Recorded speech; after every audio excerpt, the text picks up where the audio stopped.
మనతో పాటుగా హరీష్ రావు ఉన్నారు.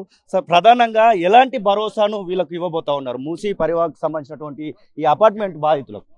ప్రభుత్వం మొద్దునిద్ర వీడాలి. అనవసరంగా రేవంత్ రెడ్డి గారు మౌనాన్ని వీడి బయటకు వచ్చి ఆయన స్పష్టత ఇవ్వాలని చెప్పి రేవంత్ రెడ్డిని డిమాండ్ చేస్తూ ఉన్నాం. ఎందుకంటే పేదలు ఇప్పుడు ఈ అపార్ట్మెంట్ మనం ఉన్నటువంటి అపార్ట్మెంటు 15 సంవత్సరాల క్రితం కట్టారు. ఆ రోజు ఉన్నది ఎవరు? కాంగ్రెస్ ప్రభుత్వమే కదా. కాంగ్రెస్ ప్రభుత్వమే ఆ రోజు ఈ అపార్ట్మెంట్లకు అనుమతి ఇచ్చింది. ఈ అపార్ట్మెంట్లో ఉండడానికి యూటిలైజేషన్ సర్టిఫికేట్ ఇచ్చింది. ఈ అపార్ట్మెంట్లో రిజిస్ట్రేషన్ చేసింది. ఈ అపార్ట్మెంట్లకు విద్యుత్ కనెక్షన్ ఇచ్చింది. అదేవిధంగా సివరేజ్ కనెక్షన్ ఇచ్చింది.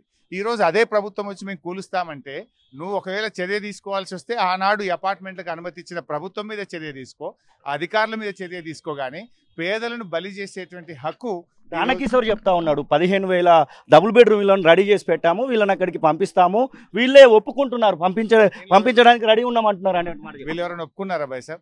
మేము రోడ్డు మీద పోతుంటే మా కారుకు అడ్డం తిరిగి మా అపార్ట్మెంట్ లోకి రండి, మమ్మల్ని కాపాడండి అని మా కార్లకు అడ్డం తిరిగి మరీ కాస్త తీసుకుపోయి వాళ్ళ బాధలు మాకు చెప్పినటువంటి పరిస్థితి. ఎవరు ఒప్పుకోలేదు. ఓ మైండ్ గేమ్ ఆడేటువంటి ప్రయత్నం చేస్తున్నారు.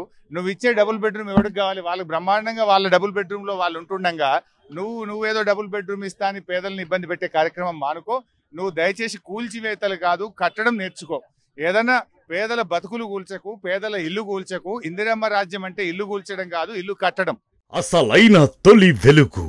ఫాలో వాట్సాప్ @తొలి వెలుగు official.